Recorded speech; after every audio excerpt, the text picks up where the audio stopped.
Bonjour à tous et ravi de vous retrouver pour ce nouvel épisode numéro 43 du Legal Club Sandwich. C'est le dernier de la saison. Comme vous pouvez peut-être le constater, on s'est mis sur notre 31. On a presque pu mettre notre costume, nos talons aiguilles. Et voilà, mais vous ne voyez pas tout ça parce qu'on est cachés derrière nos écrans. En tout cas, on est ravis de vous retrouver.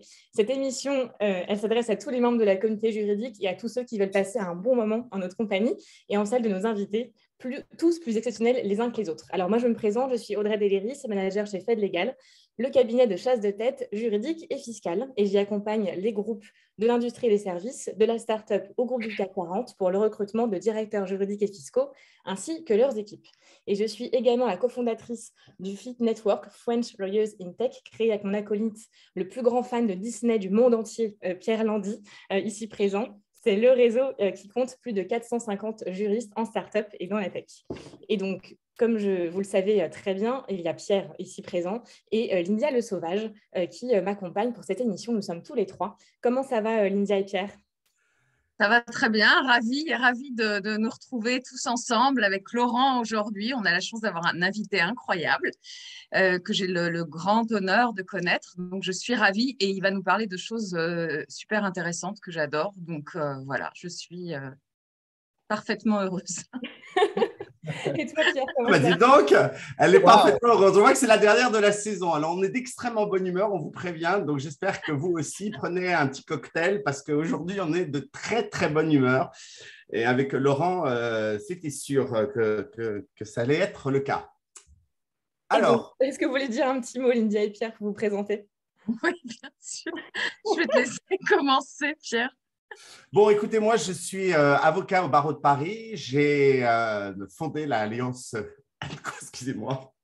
J'ai fondé l'Alliance ADCO et qui sont des juristes de la tech. Et en Italie, Espagne, France et UK. Et surtout, maintenant, je fais de l'executive mentoring. Excusez-moi, ça va passer. À destination des équipes juridiques et des leaders. Voilà. Est-ce que vous voulez que je prenne la parole peut-être de manière un peu anticipée ? Oui, ça nous aiderait. Excusez-nous. Je vais essayer de garder mon sérieux, mais je propose peut-être, avant de me présenter, qu'on explique peut-être qu'on a mis un petit, une petite, on a pimenté un peu cette émission d'une manière particulière. Vous voulez que j'en parle ? On l'expliquera à la fin. Sachez juste qu'on a pimenté pour la dernière. Voilà. D'accord. Allez, on y va, on se ressaisit. Allez, on se ressaisit. Merci on est concentré. D'avoir pris le flambeau, Laurent. Est-ce que tu peux te présenter à nos auditeurs ? Et déjà, merci d'avoir accepté d'être notre invité pour cette dernière. Pour ceux qui ne te connaissent pas, est-ce que tu peux dire quelques informations sur toi ? Absolument. Merci à vous pour l'invitation. Bonjour à tous. Donc, je m'appelle Laurent Tary. Je suis General Counsel chez Payfit depuis début janvier cette année. Alors, mon parcours, moi, j'ai fait la double maîtrise franco-britannique Paris 1 King's College. J'ai ensuite passé plus de 8 ans au cabinet chez CMS à Londres d'abord et ensuite chez Freshfields. J'ai pris mon premier poste in-house à la CDC où j'ai passé plus de 4 années. Ensuite, j'ai été chassé pour devenir directeur juridique corporate chez EDF. Et suite à ça, j'ai cherché à donner une direction un peu différente à ma carrière.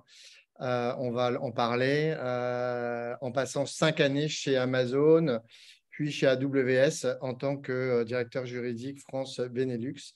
Et donc, tu peux peut-être préciser ce que c'est qu'AWS, parce que je ne suis pas sûr que tous nos éditeurs savent, Laurent. Alors, AWS, absolument, est une branche d'Amazon qui est en fait le leader mondial de l'informatique en cloud.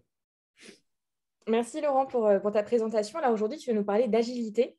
Est-ce que tu pourrais nous expliquer le message que tu veux faire passer aujourd'hui à travers ce thème passionnant et large à la fois ?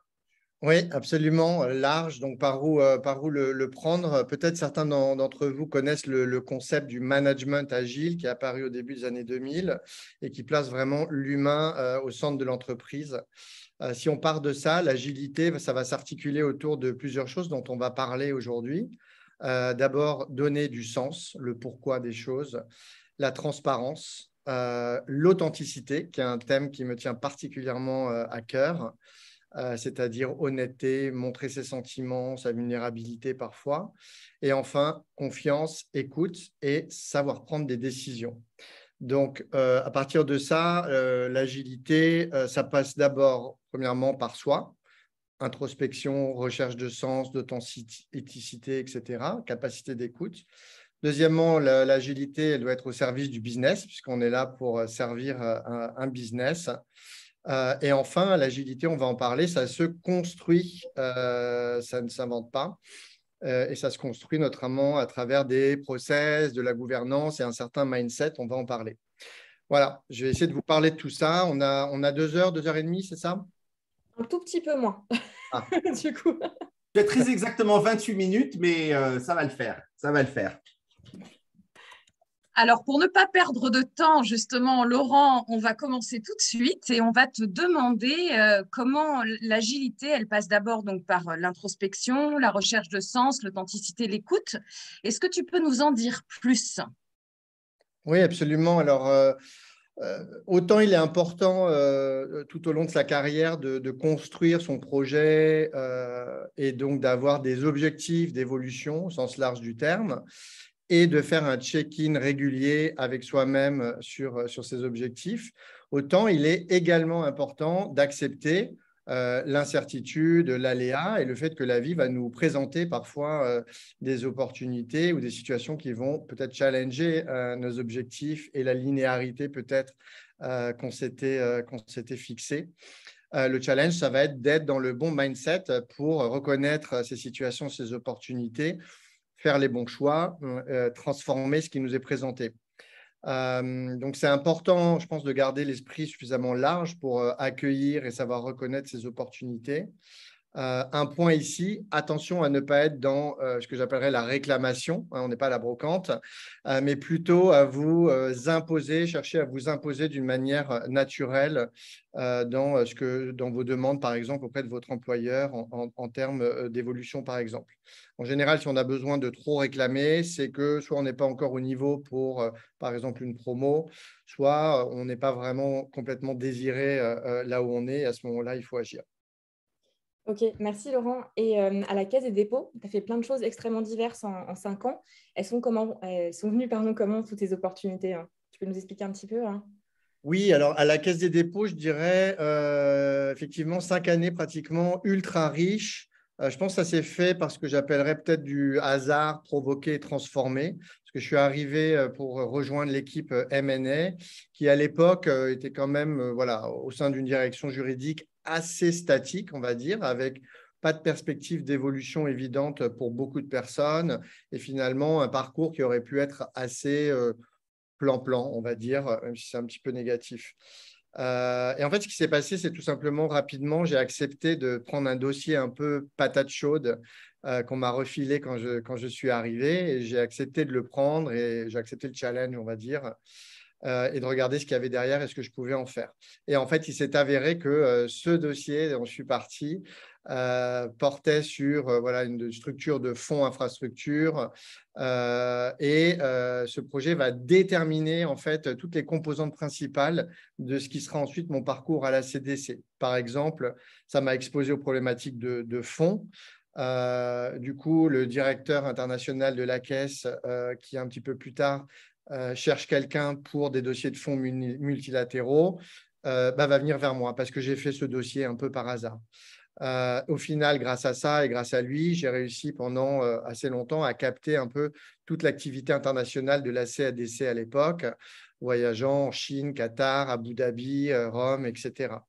Ensuite, quand la CDC décide de créer une nouvelle filiale, CDC Climat, qui va elle aussi porter des fonds, là, des fonds carbone, c'est moi qu'on vient voir eu égard à cette expérience. Et du coup, ça me donne accès à ma première expérience en tant que General Counsel d'une filiale et première expérience managériale. Donc, tout ça, finalement, ça s'est construit un peu au fil du hasard, saisi des relations, c'est très important, les relations qu'on cultive du coup pendant ce parcours et qui viennent nourrir de nouvelles opportunités. Donc, mon conseil, quand je repense à cette expérience, c'est vraiment saisissez les opportunités, sachez les voir, les transformer, cultiver vos relations, c'est ultra important. Donnez envie aux gens avec qui vous travaillez, à tous vos stakeholders, tout niveau. À compétences égales, on va toujours choisir la personne avec qui on a vraiment envie d'être, de partir en voyage, d'être en réunion, que celle avec qui on a moins envie d'être. Moi, je voulais rebondir sur quelque chose que tu as dit tout à l'heure, puis après, j'avais une question. Tu as parlé tout à l'heure de l'importance de refaire le check-in régulièrement avec soi, et ça, c'est vraiment essentiel parce que c'est ce que j'appelle, moi, le clear contracting, c'est-à-dire à la fin de chaque fois. Moi, je trouve que c'est bien de le faire après l'évaluation annuelle ou après qu'on ait reçu son bonus ou ses stock options qu'ayant vesté ou que sais-je, de s'asseoir 2 secondes et se dire, est-ce que je suis encore heureux ici? Est-ce que ça correspond toujours à mes objectifs? Est-ce que c'est ça que je veux? Est-ce que je me sens toujours en adéquation avec moi-même? Et tu en as parlé rapidement, mais c'est vraiment quelque chose d'essentiel à faire chaque année. Et parfois, la réponse, il faut l'écouter et ne pas hésiter, du coup, après à prendre rendez-vous avec Audrey ou avec d'autres, ou que sais-je, ou en tout cas regarder ce qui se passe et faire savoir qu'on est à l'écoute. Voilà, je voulais juste rajouter un point là-dessus parce que c'est vraiment un point essentiel. Tu as bien fait de le mentionner, Laurent. Mais sinon, moi, je voulais revenir sur ce que tu disais. Tu parles de toutes ces opportunités qui peuvent surgir à tout moment. Et quel conseil tu donnerais à nos auditeurs sur comment s'équiper justement pour bien les appréhender, ces opportunités? Je pense que le pivot, c'est vraiment c'est ce que tu évoques, hein, c'est vraiment le travail sur soi. Alors, le nez dans le guidon, par exemple, quand on est avocat, c'est ça qui est très compliqué. On est le nez dans le guidon. Trouver le temps pour se poser les bonnes questions, c'est très compliqué. Mais le travail sur soi, c'est la clé, en fait, hein. Saisir toutes les opportunités de développement personnel pour être le plus connecté à soi-même d'une manière générale et également professionnellement, à ce qui fait sens pour soi. Et la quête du sens, elle va prendre une place de plus en plus prépondérante au fil des années dans une carrière. J'en ai fait l'expérience. Donc, plutôt que d'attendre ce qu'on appelle un peu la crise de la quarantaine professionnelle, qui est vraiment l'effondrement de ce pourquoi on a bossé, on s'est battu, on a étudié, on a travaillé dur, et qui petit à petit ne fait plus sens, eh bien, mieux vaut travailler tout au long de son parcours sur ce qui fait sens ou non pour nous. Effectivement, se checker régulièrement et conserver cette connexion à soi tout au long de son parcours. Alors, les générations derrière la mienne, les nôtres peut-être, ont de la chance parce que maintenant, il y a pléthore de littérature, podcasts, cours en ligne, etc., sur ces sujets qui nous permettent de faire du self-learning pour bien s'équiper. Alors justement, Laurent, du coup, il y a une question qui nous vient pour en savoir plus sur notre invité. Toi, ce travail, tu l'as fait comment? Alors, pour ce travail, je pense déjà avoir un mentor, c'est-à-dire une personne de confiance qui nous suit, qui peut nous renvoyer du feedback honnête. C'est vraiment un super levier. Ça peut être quelqu'un d'expérimenté dans votre réseau, un coach, un chasseur. Moi, j'ai eu beaucoup ça, un chasseur avec qui vous avez tissé des bonnes relations. Qui vous connaît bien. Moi, par exemple, quand j'ai cherché une validation extérieure pour passer du monde de l'industrie corporate, finance corporate, à la tech, je suis allé voir Pierre, par exemple, pour me challenger. Parce que j'avais envie de cette agilité, mais voilà, j'avais besoin que quelqu'un me renvoie quelque chose pour me dire tu peux y arriver, tu peux pas, voilà quels vont être tes challenges, etc. Et puis, moi, à titre personnel, j'ai toujours saisi les opportunités de développement perso d'une manière générale, au boulot, dans la vie. Ça peut être la ProcessCom, le MBTI, la pleine conscience, c'est un outil incroyable. Donc, autant de méthodes super puissantes pour mieux se connaître et mieux communiquer. Et je suis parfaitement d'accord sur tout ça. Je me rappelle, je ne sais pas si tu te rappelles, Laurent, je me rappelle du restaurant où on a eu cette conversation en terrasse. Et voilà, et effectivement, c'est hyper essentiel de parler à des gens alors, j'espère que c'était le cas, que vous respectez et en qui vous avez confiance quand on veut parler justement à un mentor. Mais bon, moi, vous savez, pour ceux qui ont un peu suivi les précédentes émissions, en ProcessCom, je suis phase rebelle, base rebelle, je suis le rebelle. Donc moi, j'ai une question pour toi. Le plaisir dans tout ça, Laurent, tu parlais du plaisir en intro. Où est le plaisir? Ah, le plaisir, le plaisir. Mais j'y viens, Pierre, j'y viens. On n'est pas à Châteauroux. Ce qui fait sens, souvent, ce qui fait sens, c'est ce qui va nous procurer le plus de plaisir, en fait. Et donc, ça, c'est vraiment un sujet intéressant que moi, j'adore. Pourquoi? Parce que en tant que juriste, je me suis aperçu que le profil du juriste, c'est souvent le profil du perfectionniste. Or, le malheur du perfectionniste, c'est qu'il est ultra focalisé sur ses objectifs et il se préoccupe, il remarque assez peu le chemin qu'il emprunte. Il prend peu de plaisir sur le cheminement, tellement il est focalisé sur l'objectif. Donc, en travaillant sur soi, on peut mieux prendre conscience de la primauté de ce qui est la traversée qu'on va faire, le parcours, au-delà de l'objectif qu'on vise. Donc, juriste perfectionniste, si vous vous reconnaissez, faites vos traversées en pleine conscience. Régalez-vous des rencontres humaines, soignez ces rencontres. Ce sont ces rencontres qui vont créer votre réseau, ce qui va être déterminant dans votre carrière. Merci Laurent. Et justement, tu nous parles d'agilité, ok. Et jusqu'à EDF, tu as quand même eu une évolution de carrière assez linéaire. Donc, comment toi, tu as réussi à rompre vraiment cette linéarité? Et pour te laisser le temps de boire du coup tranquillement, je voulais juste expliquer qu'il y a des coulisses en fait dans cette émission. En fait, vous ne pouvez pas imaginer tout ce qui se passe.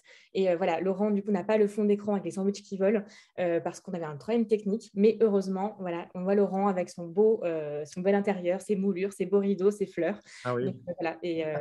Donc, merci de partager ton bel intérieur avec nous. Et je te laisse poursuivre parce que tu avais besoin de te rafraîchir. Je t'en prie. Donc, alors, tu nous parlais agilité. Comment tu as réussi à rompre la linéarité?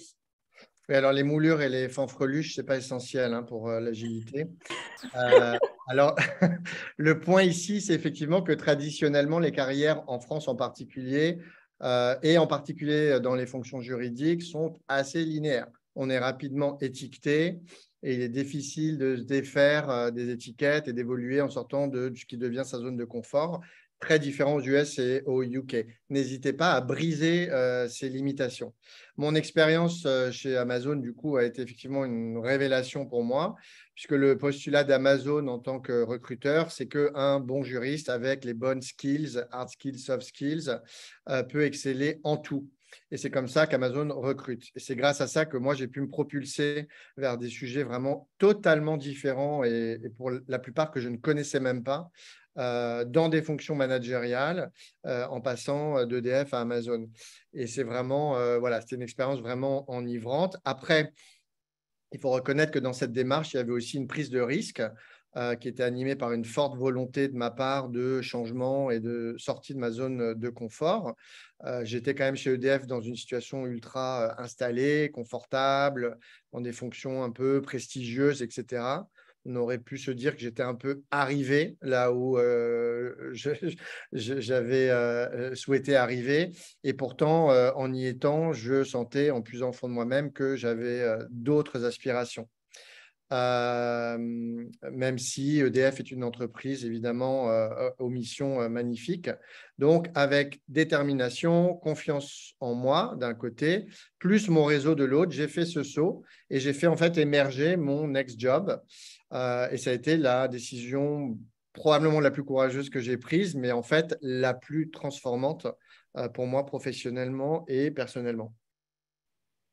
Bon, moi, je vais revenir à cette notion de plaisir parce qu'il ne veut pas y aller, donc je vais attaquer plus frontalement. Laurent, j'ai vu passer des images sur les réseaux sociaux, je ne sais plus sur lequel, mais en tout cas, ce qui est certain, c'est que mon petit doigt m'a dit que je t'ai vu faire un show sur scène avec toute ton équipe devant toute la boîte Payfit, genre 1000 ou 1500 employés, je ne sais pas.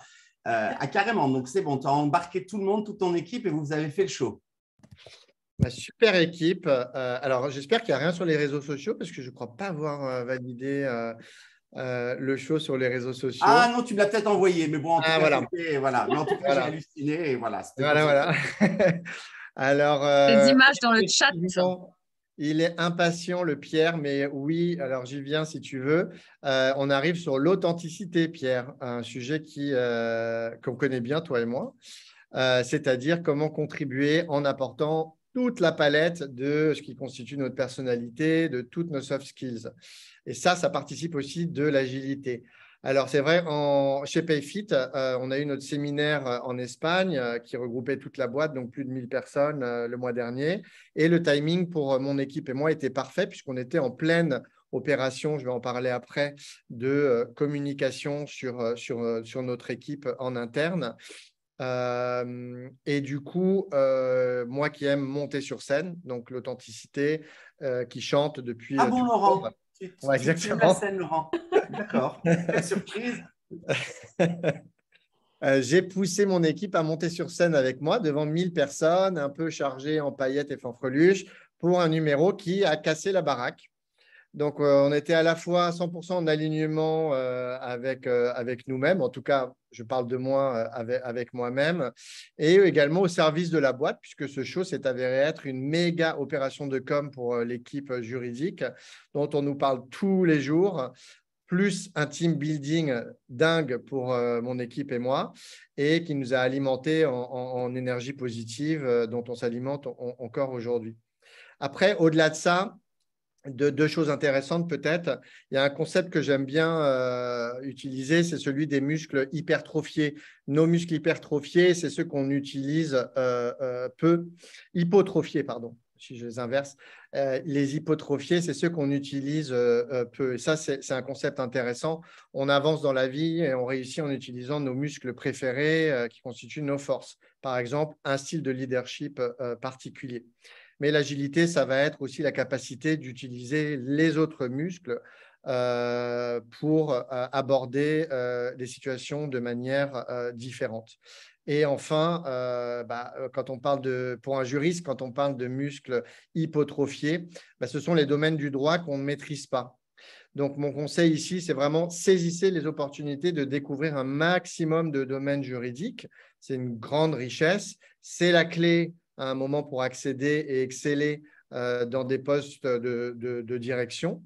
Et je trouve que autant la profession d'avocat va toujours vers plus de spécialisation, autant chez les juristes d'entreprise, il y a vraiment un intérêt au fil de sa carrière à ajouter un maximum de briques techniques. Alors, on a bien… Attends, moi j'ai deux choses à dire. La première, Laurent, c'est pour tous les membres du Fleet Network dont on a parlé en introduction, French Lawyers in Tech.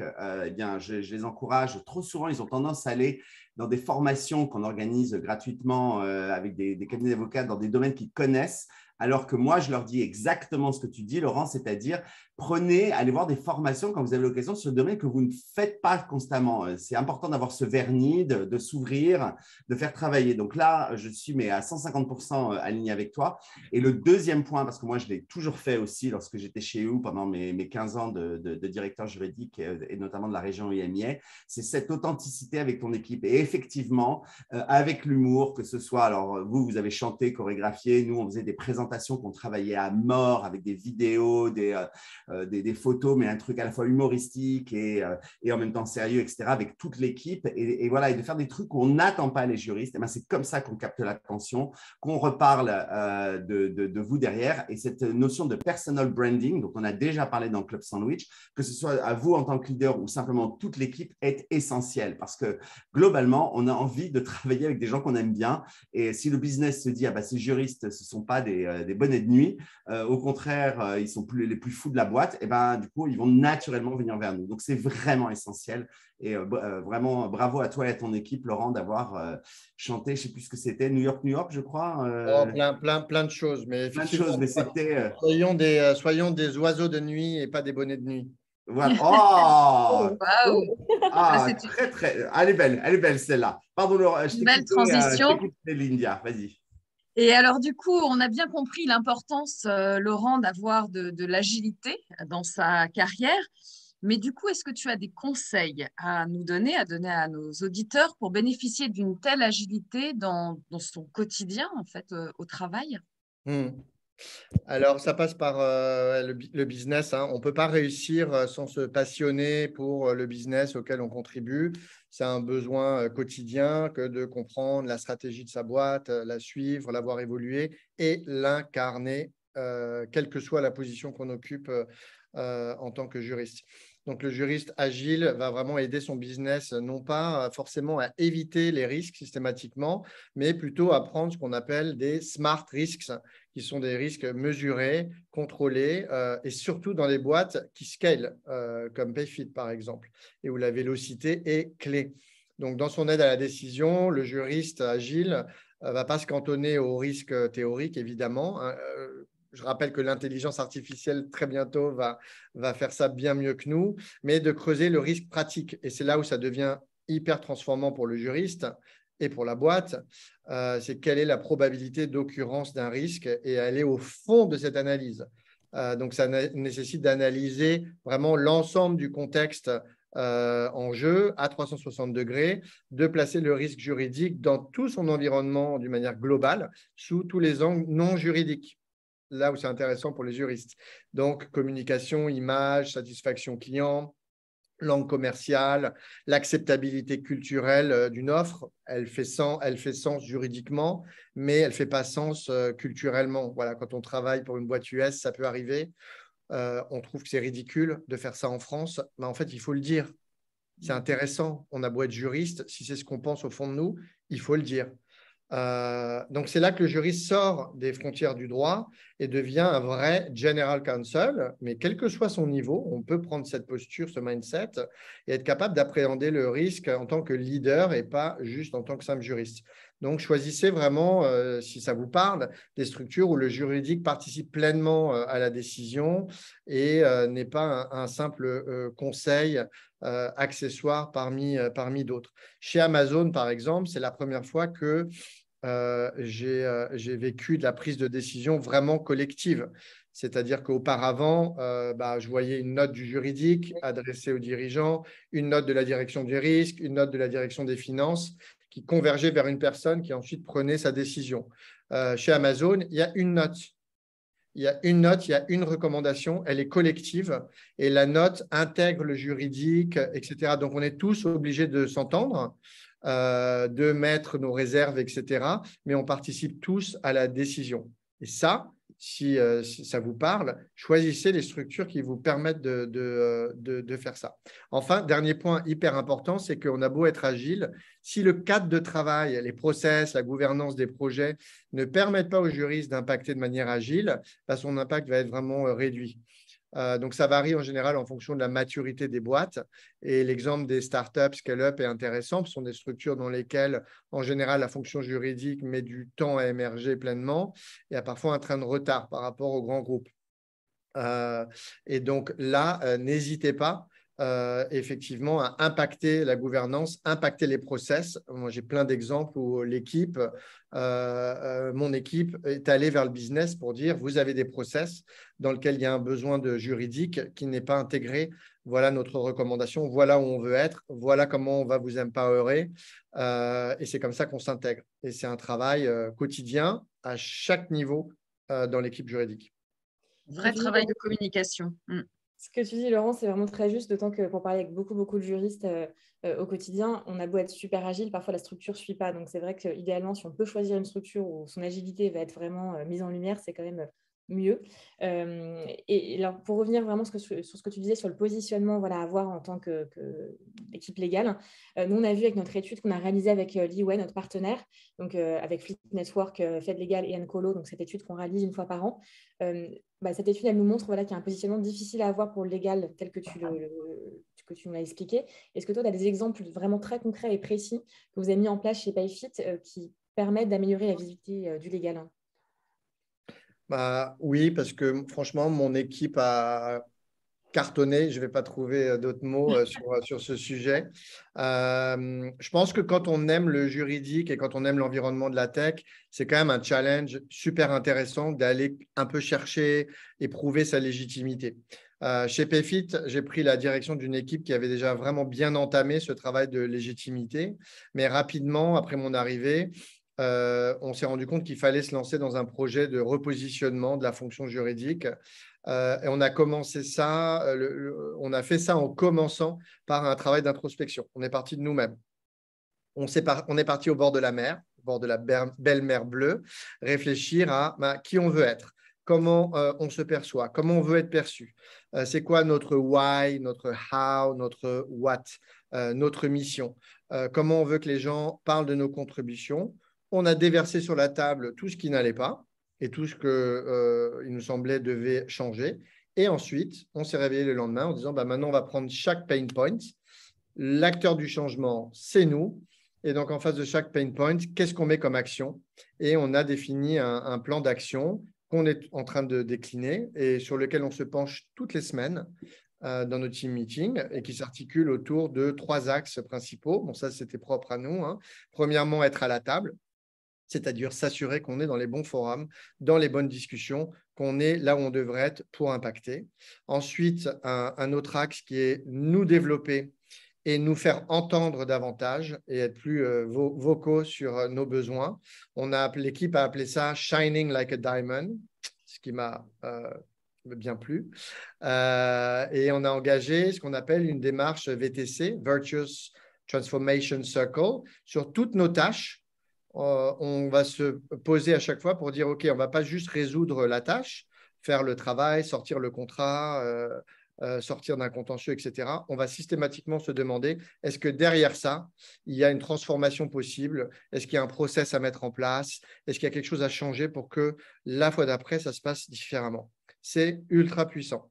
Et le dernier axe, c'est l'autonomie des stakeholders. C'est plus classique. Je pense que vous avez eu des discussions là-dessus sur cette émission, mais c'est comment permettre à nos stakeholders internes de faire plus, puisqu'ils scalent à mort, avec moins de juridique, puisque nous, on ne grandit pas aussi rapidement qu'eux. Voilà.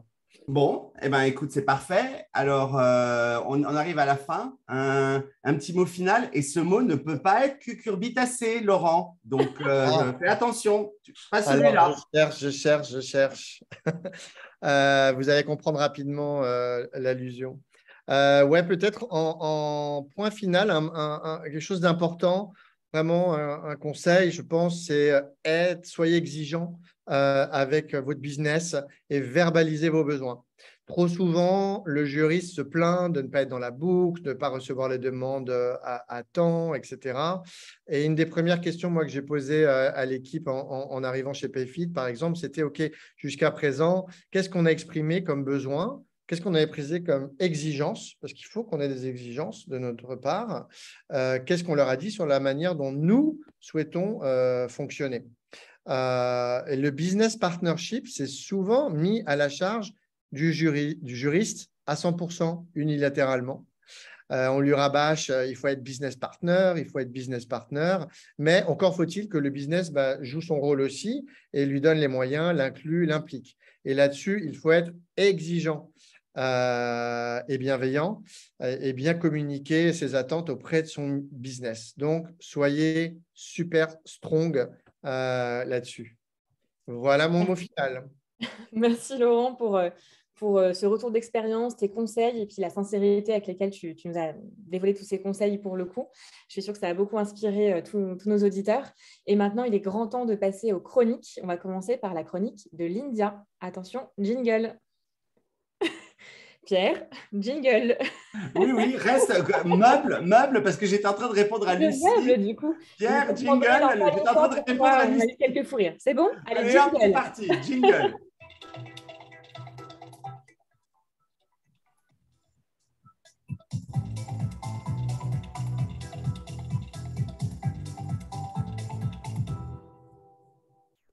Merci pour le jingle, Pierre. Alors, désolé, tout à l'heure, on était pris dans un fou rire, mais c'est une dernière et vous comprendrez pourquoi tout à l'heure. Il y a encore des surprises sur cette émission. Promis, on va vous en parler.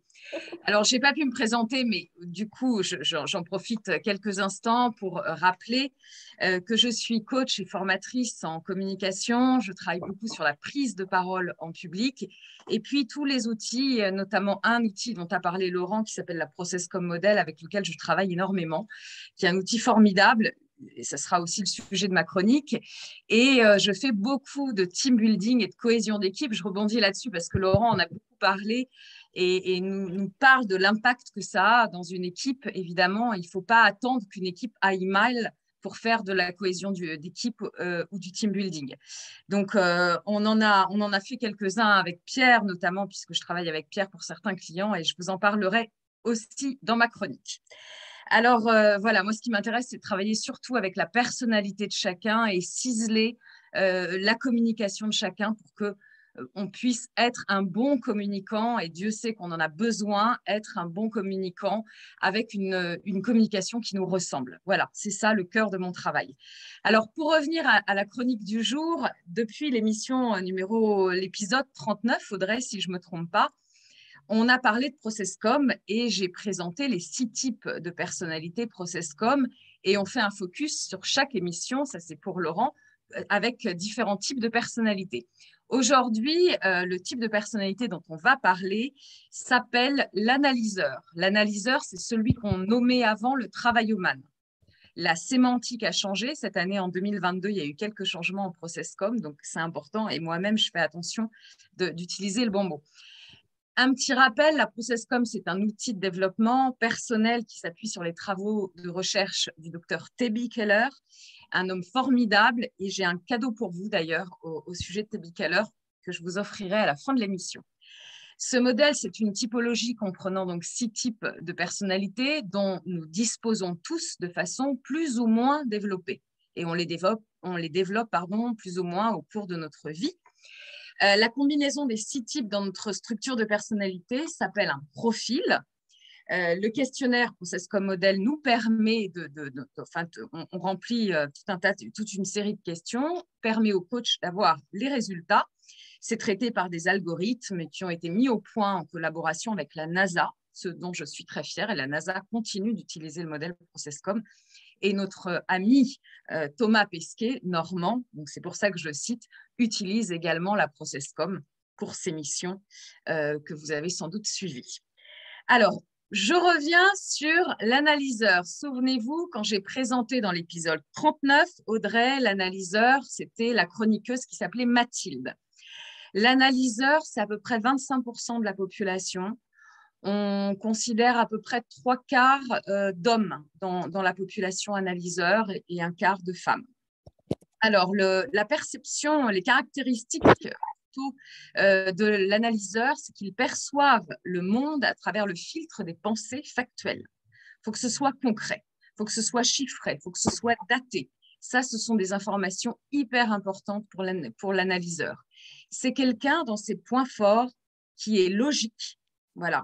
Il a un sens de la logique, il est responsable et il a appris le sens des responsabilités depuis bien longtemps, depuis tout petit, et il est extrêmement organisé.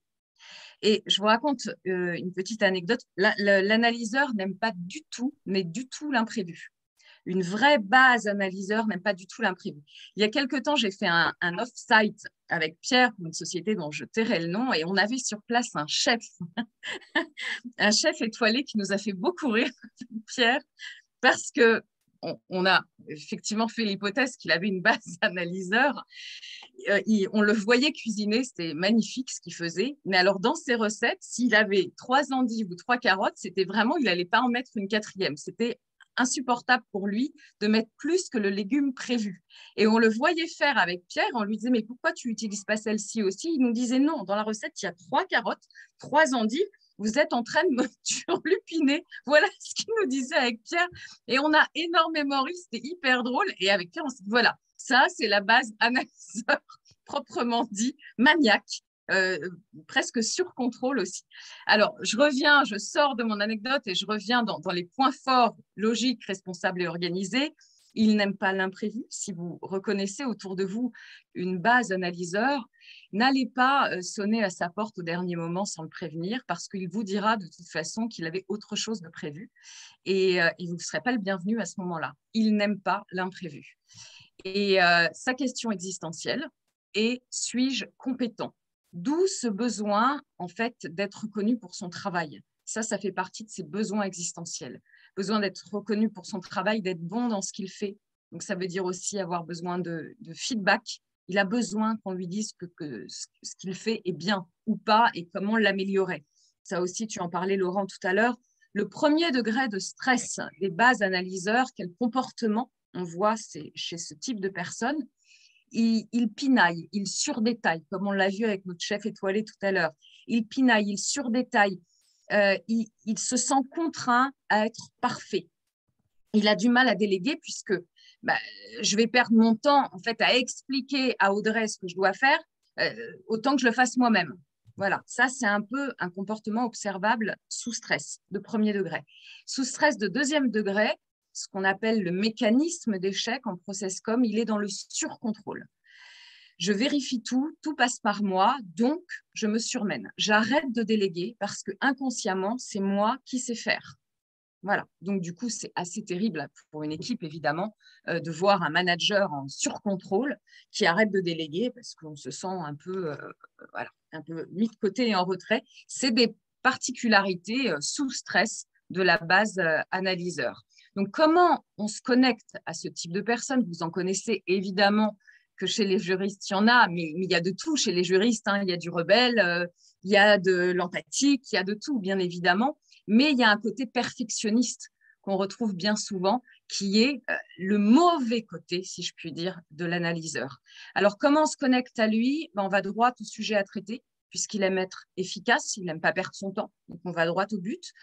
On lui donne toutes les informations dont il a besoin et on l'invite à réfléchir. On évite l'impro. Ça, c'est pas son truc. On est ponctuel et on veille également à l'optimisation du temps. Sinon, vous le mettez sous stress.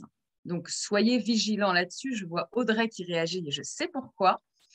On souligner ce qui fonctionne bien dans ce qu'il fait, élaborer avec lui des plans d'action précis. Ça, c'est pour Laurent et ses équipes sur l'observable et le quantifiable. Fixer des objectifs clairs, réalistes et laissez-lui de l'autonomie pour atteindre les résultats. Faites-lui confiance, il fera bien son boulot si vous respectez ce canal, cette façon de faire. Voilà pour la base analyseur, qu'on appelait avant, je vous le rappelle, travailloman, les thinkers.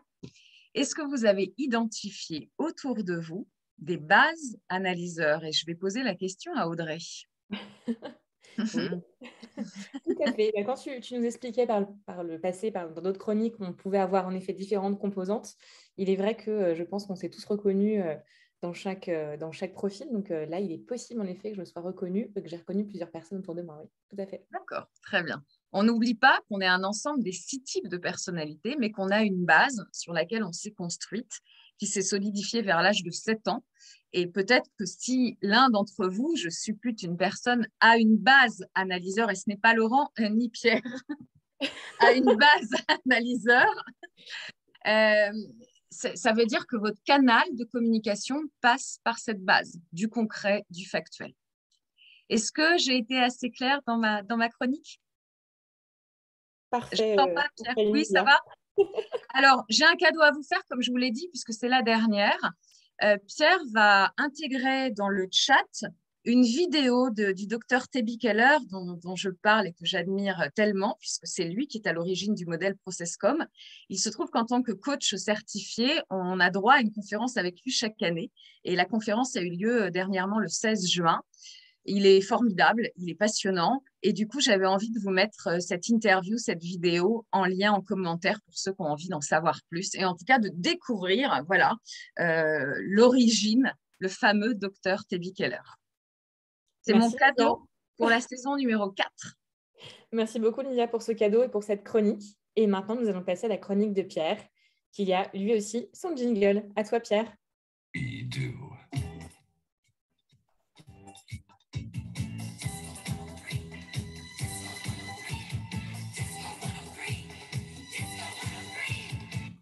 Alors moi, et avant qu'on revienne aux questions que vous avez éventuellement pour Laurent, et n'hésitez pas à les poser dans le chat ou sur l'onglet questions-réponses, moi je vais vous vous donner quelques conseils pour motiver votre équipe lors d'une période difficile. Parce que, bon, on ne va pas se mentir, beaucoup d'entreprises, hein, que ce soit de la tech, du 440 ou la petite PME qui fait des lingettes dans le sud-ouest, ont des difficultés ou des inquiétudes en ce moment qui sont liées au début de la crise dont on parle, hein, inflation, chômage, perspectives moroses, marché financier en berne, reprise potentielle du Covid, que sais-je. Et ça va de décisions qui vont du hiring freeze, attention stop, on n'engage plus personne, à l'arrêt des consultants, des voyages, des frais externes, au contrôle des frais, voire carrément à certaines restructurations. Et du coup, eh bien, comment est-ce qu'on va manager son équipe, ses collaborateurs ils sont mis sous pression. Et voilà, et on se dit même, on ne va pas toucher nos primes, nos bonus. Est-ce que dans certaines, éventuellement, startups, est-ce qu'elle va finir l'année, etc. Et il y a souvent une surcharge de travail qui accompagne tout ça. Et donc, il est important, dès lors que votre équipe reste motivée, parce que c'est précisément à ces moments-là que vous en avez le plus besoin. Donc, comment procéder? Quelques petits conseils. D'abord, briefer l'équipe. Briefer l'équipe, ça veut dire quoi? Un changement se profile à l'horizon. Ne manquez pas de mettre vos collaborateurs au courant le plus vite possible. Donnez-leur le maximum d'informations et développez une stratégie de communication interne avec vos collaborateurs. C'est encore plus important si la restructuration va s'accompagner de recrutement ou de licenciement, de réduction de coûts. Chaque changement dans une entreprise fait tanguer votre navire et la plupart des gens n'aiment pas quand il y a trop de roulis, etc. Et moi, je dis toujours, le leader, le directeur juridique, en ce qui nous concerne dans Legal Club Sandwich, doit être le capitaine d'un bateau qui, lorsque tout le monde panique et s'agite sur le bateau, lui reste très calme, à la barre, ohé, ohé, et on avance. Et voilà. Donc, on encourage les membres de son équipe à vous adresser leurs questions, leurs préoccupations. On essaie de les rassurer autant qu'on peut. On se montre ouvert, on communique la réalité de la situation. On ne va pas, comme diraient les Américains, sugarcoat things. On leur dit les choses telles qu'elles sont. Et vos collaborateurs vont se sentir valorisés et impliqués. Et puis, vous évacuez aussi le risque qu'ils propagent ou donnent du crédit à des rumeurs, les bruits de couloir. Ça pèse sur le moral de tout le monde, ça pollue l'environnement. Donc voilà, bien évidemment, en tant que juriste, vous pouvez être au courant d'informations très confidentielles que vous ne pourrez pas divulguer sans risquer de ne pas respecter les procédures en cours. Moi, je pense par exemple à la primauté de l'information qui doit être donnée au CSE. Si c'est le cas, expliquez vos contraintes à vos équipes, informez-les dès que possible après avoir respecté vos obligations légales. Voilà, vous avez informé le CSE, si c'est possible, immédiatement après, vous convoquez votre équipe et puis vous les tenez au courant. Ensuite, il faut impliquer votre équipe. Donc, recueillez le feedback, les réflexions de vos collaborateurs dans une réunion d'équipe. Demandez-leur leurs idées, les solutions qu'inspire la situation. Essayez de créer un environnement, finalement, dans lequel chacun a le sentiment de pouvoir s'exprimer librement. C'est-à-dire que tout le monde doit se sentir utile, impliqué. Et tout ça, ça va les motiver. C'est bon pour la confiance en soi. Et par exemple, imaginez que vous êtes en train de leader une équipe de recruteurs. Vous avez 20 recruteurs et l'activité descend soudainement. On ne recrute plus personne. On arrête même les recrutements. Bon, là, c'est un peu la panique pour une équipe de recrutement. Qu'est-ce que vous allez faire? Concentrez-vous avec eux sur quoi faire pendant cette période d'inactivité. Des nouveaux process? Est-ce qu'il y a des nouveaux outils qu'on devrait regarder, qu'on devrait assesser? On n'a jamais le temps de les rencontrer, tous ces fournisseurs en legal tech, en outils. Est-ce que ce n'est pas le moment de travailler sur sa visibilité du département, préparer des chorégraphies comme a pu le faire Laurent? En tout cas, ne pas rester sans rien faire et avancer sur l'ensemble des sujets sur lesquels on n'avance jamais parce qu'on est trop occupé. Troisième tips, faites des compliments, mais des compliments évidemment sincères. Lorsque les marges financières sont étroites, on peut récompenser son équipe autrement. Un compliment, ça ne coûte pas grand-chose. Et si c'est vraiment sincère, ça fait du bien. Donc, exprimez la gratitude à vos collaborateurs qu'ils méritent. Remerciez-les pour le travail qu'ils ont fait, pour leur patience pendant cette période d'incertitude. Voilà, engagez, faites des activités en été, par exemple, ce que j'appellerais des activités cheap, mais qui resserrent les liens. Pourquoi pas un après-midi frisbee et pique-nique à bagatelle, chacun amène son sandwich, peu importe, la cohésion de l'équipe est plus importante que jamais dans ces moments-là, donc concentrez-vous là-dessus. Repensez aussi à votre équilibre travail-vie privée, vie professionnelle à ces moments-là. Essayez que vos collaborateurs ne rentrent pas trop tard. S'ils viennent de passer de longues et dures journées avant, vous pouvez leur dire d'arriver le lendemain un peu plus tard ou de rentrer plus tôt à la maison. Voilà, soyez un peu plus flexibles. C'est vraiment le moment de s'occuper de vos collaborateurs. Ou je ne sais pas, moi, s'il y a eu un super moment, je ne sais pas, gratifiez-leur d'un déjeuner d'équipe. Je ne sais pas, moi, commandez des pizzas ou faites une soirée crêpes au sucre. Mais en tout cas, en ces temps difficiles, il ne faut pas que vous soyez confrontés à des collaborateurs surmenés au bord du burn-out. Cinquièmement, développer les compétences. Demandez à vos collaborateurs. J'avance, Audrey, aussi vite que je peux. Je sais qu'en timing, on est complètement à la ramasse. Mais en tout cas, c'est le moment de leur montrer que vous voulez qu'ils progressent. Donc, je ne sais pas, trouver des formations gratuites. S'ils sont dans Fit Network, encouragez d'aller aux formations. Si vous trouvez des solutions d'apprentissage différentielles, peut-être du mentoring au sein de l'entreprise, des outils en ligne gratuits, recommandez d'ailleurs des formations YouTube. Voilà. C'est le moment vraiment d'essayer de montrer à vos collaborateurs que vous pouvez être créatifs et continuer à les former pendant cette période un peu compliquée. Ils peuvent par exemple faire du shadowing les uns avec les autres. Ils vont aller suivre un autre collaborateur qui travaille dans un domaine du droit différent pour apprendre d'eux, leur en parler de l'importance d'avoir ce vernis sur plein de domaines du droit. Encouragez-les à s'améliorer, cela va profiter à tout le monde. Deux derniers points. Positivité, c'est ma force numéro 1 parce qu'il y a un outil dont tu n'as pas parlé, Laurent, au-delà du MBTI et de ProcessCom, c'est le Strength Finder que j'adore, qui vous permet de déterminer vos 5 forces. J'en parle régulièrement. Ma force numéro 1, c'est la positivité. Restez sympa, faites des conversations informelles, cherchez les membres positifs dans l'équipe, mettez-les en avant, travaillez avec eux. Voilà, essayez de ne pas trop donner ce que j'appelle de airtime aux cyniques, aux négatifs dans l'équipe. C'est vraiment pas le moment. Pensez bien évidemment à ne pas transmettre votre propre stress à l'équipe. Vous tenez les rênes, donc utilisez votre position pour entretenir un climat positif et tuer dans l'œuf finalement tout esprit négatif qui pourrait surgir. Cet genre d'attitude constructive va régir sur l'équipe. Attention, pas de bullshit pour autant. Les gens sentent tout de suite quand c'est du bullshit qu'on est en train de leur servir. Et enfin, business as usual, essayez de veiller à ce que les activités quotidiennes se déroulent comme d'habitude, continuez à avoir les réunions d'équipe, avoir des rencontres en tête-à-tête, établissez des rapports hebdomadaires, voilà, la constance, la routine, ça apaise. Et puis, voilà, pour conclure, je vous dirais une crise dans une entreprise, j'en ai connu pas mal chez Yahoo, donc je sais de quoi je parle, ça met à l'épreuve tout le monde, tout à chacun, vos collaborateurs, mais vous aussi, en tant que leader. Donc, précisément, voilà, il faut rester performant, mais pensez à vous aussi. Pensez aussi à prendre du temps pour vous. Voilà. Et puis, si vous faites tout ça, vos collaborateurs, certes, on va traverser un orage, mais ils l'aborderont plus apaisés. Et du coup, je dis orage, mais en fait, j'ai surtout envie de parler de l'été qui s'annonce. Donc, avant de penser trop à ces choses démoralisantes qui nous attendent peut-être à la rentrée, j'ai envie de tous vous dire de profiter de l'été pour vous reposer, retrouvez-vous, ressourcez-vous, réfléchissez à votre avenir, recontractez avec vous-même, on en a parlé tout à l'heure avec Laurent, revenez-nous en forme pour une potentielle, puisqu'il faut garder le suspense, saison 5 de Club Sandwich, et je vous souhaite à tous un très bel été, et je passe la main à l'Audrey pour les questions, et désolé de notre retard aujourd'hui. Merci beaucoup Pierre et merci Nia pour ces superbes chroniques. Et j'ajouterais juste Pierre, tu donnais des conseils pour avoir des éléments d'équipe même informels. Moi j'ai testé le Time's Up pour le coup et je vous conseille vraiment parce que c'est un petit temps qui n'est pas très long pour le coup, où les personnalités se révèlent vraiment. Pour le coup, moi j'ai découvert des personnes très discrètes, ça s'est vraiment révélé. Et je me profite de faire un petit clin d'œil à Majdeline, Alice et Nebras que je manage chez Fed Legal et où on a des parties endiablées de Time's Up de manière régulière pour le coup, ça permet de se détendre pour le coup avant de retourner sur nos recrutements et nos chasses de candidats. Tout ça pour, sans transition aucune, passer aux questions du coup. On a une question de Benoît pour toi, Laurent, qui demande s'il y a des membres de ton équipe qui n'adhèrent pas à la démarche, si ça t'est déjà arrivé, et si tu as des conseils pour gérer justement ces situations un petit peu compliquées.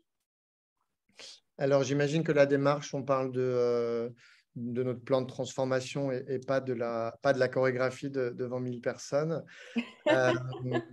tout le monde a adhéré à tout ça.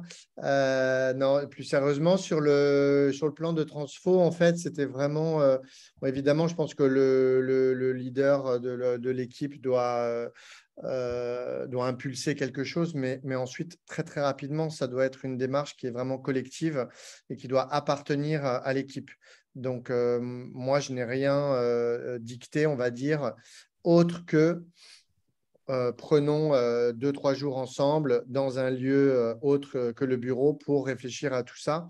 On s'est équipé d'un coach sur une journée. Donc, peut-être qu'une des clés, c'était qu'on a commencé aussi ces réflexions en faisant du MBTI ensemble. Bon, ça aurait pu être de la process com, mais ça pose des bonnes bases, en fait, ensuite, de communication entre nous pour cet exercice, puisqu'on va comprendre les fonctionnements des uns et des autres. On va comprendre qui va contribuer probablement de quelle manière à cet exercice collectif, adapter nos attentes. Donc, on aura des gens qui seront plus en retrait sur certains volets, plus en avant sur d'autres. Et je pense que clairement, ça a posé des bases saines pour faire cet exercice qui ensuite, moi, j'ai voulu vraiment soit entre les mains de l'équipe. Et c'est un exercice, comme je l'ai dit, sur lequel on continue à travailler puisqu'on se repenche sur ce plan de manière régulière. Et c'est vrai que moi, j'essaie vraiment de demander à l'équipe de garder ce sujet entre leurs mains. C'est leur transformation, la transformation à travers eux. Moi, je ne suis qu'un vecteur qui est là finalement pour en faire idéalement le minimum finalement. Et j'aimerais ajouter quelque chose, Laurent, sur ce que tu viens de dire. Il est très important qu'en tant que leader, il y a quand même quelque chose qui n'est pas discutable, c'est votre vision. Votre picture of success, c'est-à-dire la vision de Laurent, c'était un département qui est agile, qui est apprécié, etc. Et vous n'avez pas à aller convaincre, on ne va pas motiver, on ne va pas voir quelqu'un et on lui dit « toi, tu vas être motivé, tu vas être motivé ». Non, en fait, vous proposez quelque chose, comme l'a dit Laurent, les équipes après proposent le « how », c'est-à-dire comment ils souhaitent contribuer. Et puis, il y en a peut-être qui vont détester votre projet et qui vont trouver que c'est l'idée la plus stupide et qu'ils n'y adhèrent pas. Et c'est complètement OK. Je veux dire, chacun est totalement libre. C'est complètement OK de ne pas accepter la vision du leader, de trouver que c'est stupide. Mais dans ce cas-là, c'est évidemment une autre conversation qu'il faut avoir avec le leader. Mais voilà, mais c'est pas, le leader n'a pas à aller voir quelqu'un en disant « tu es motivé par mon plan ». On propose une vision. Chacun opt-in, si on devait opter pour des termes juridiques. Et puis après, si la personne trouve que c'est vraiment stupide, ben voilà, de nouveau, on va voir Audrey. Oui. Juste un truc, c'est un super bon point. J'en ai même pas parlé parce que ça ne s'est pas du tout passé en fait. Mais ça peut se passer. Ça peut se passer, voilà. Et à ce moment-là, il y a effectivement peut-être une question de bon, est-ce qu'on a vraiment les bonnes personnes, etc. Exactement. Chez nous. Et du coup, il faut effectivement agir. Chez nous, ça ne s'est pas du tout produit de cette manière. Moi, ça s'est produit une fois avec quelqu'un qui m'a dit franchement, je trouve ça stupide ce que tu proposes. Je dis je comprends parfaitement. Ils ont une autre discussion. Enfin, je n'ai même pas essayé de convaincre. C'est tout. Let's move on. Je veux dire, tout le monde n'est pas fait pour toutes les visions, pour tous les leaders et pour toutes les entreprises. Et c'est complètement OK. C'est la beauté de la liberté de chacun. Super, Laurent. Merci pour tout. Lindia, tu as donc un secret à révéler à nos auditeurs. Oui. Pourquoi étions-nous si joyeux aujourd'hui? Alors, j'ai un secret à révéler puisque c'était une dernière, comme au théâtre, une dernière de la saison, hein, je précise. Comme au théâtre, on fait des blagues. Et en fait, j'ai demandé à chacun, à nos chroniqueurs et à notre invité de nous donner respectivement 3 mots à intégrer dans nos interviews. Donc, Audrey, bravo parce que tu as glissé tes 3 mots très rapidement. Laurent, tu as fait ça avec beaucoup de simplicité. Je ne sais pas si nos auditeurs sont capables de trouver les mots qui étaient à intégrer. Et Laurent et Pierre et moi, pardon, les avons intégrés dans nos chroniques. Alors, on peut les citer, les mots peut-être? Oui, oui. Oui. Alors, on cite les mots d'Audrey. Les mots d'Audrey étaient… Salon et Ville. Vas-y, Audrey. Disney et moulure. Les mots de Laurent. Pardon, Laurent, vas-y. Laurent. Alors, moi, c'était Châteauroux, d'où on n'est pas à Châteauroux. Pardon, c'est moi maintenant. Oui. Brocante et fanfreluche. Il a réussi à le placer. Et alors, pour Pierre, on en avait Alors, deux moi, qui étaient pas mal. j'avais Lingette, d'où les entreprises de lingettes du Sud-Ouest. J'avais Cucurbitacé. Merci, merci Audrey pour Oh, je t'en celui-là. prie, avec grand plaisir. C'était pas simple. Et j'avais crêpe au sucre pour les soirées pizza ou crêpe au sucre, voilà. Et enfin, Lindia, tu avais… Et alors, moi, j'avais endive, carotte et turlupiné. Donc, autant vous dire que ce que je vous ai raconté sur le off-site avec Pierre était totalement faux. Voilà, mais ça permettait de caser les trois mots, ce qui était très fort. Voilà. J'espère que vous avez apprécié ce petit, voilà, comme à la fin d'une dernière au théâtre, et que ça n'a pas trop perturbé l'interview, mais ça nous a effectivement nous perturbé au début de l'émission, et je m'en excuse encore, j'ai été pris d'un fou rire. Mais ça nous a mis de bonne humeur. Oui. Voilà, j'étais pris d'un fou rire, j'ai dit carrément… carrément… Bravo à Laurent, parce que je crois que sur nous quatre, tu as vraiment été le… Alors, ouais, vous avez de la chance parce que nous, on n'en pouvait plus. vous avez de la chance, parce qu'en général, celui qui commence et qui n'arrive plus à s'arrêter, c'est moi. On a quand même pleuré. Moi, hein. j'avais On a quand même carrément pleuré. cassé, j'avais coupé l'image de l'écran, c'était insupportable pour moi de vous voir rire, je n'y arrivais plus, donc voilà. Moi, je pleurais quand même. Bref, alors, Et je Lindia, vois qu'on Audrey, a tu as des le mot de la fin. auditeurs, on a des auditeurs qui réagissent quand même et qui nous disent merci pour votre humour et tout ça. Donc ça va, c'est que c'est bien passé. Mitsa se posait encore la question sur la référence à Châteauroux.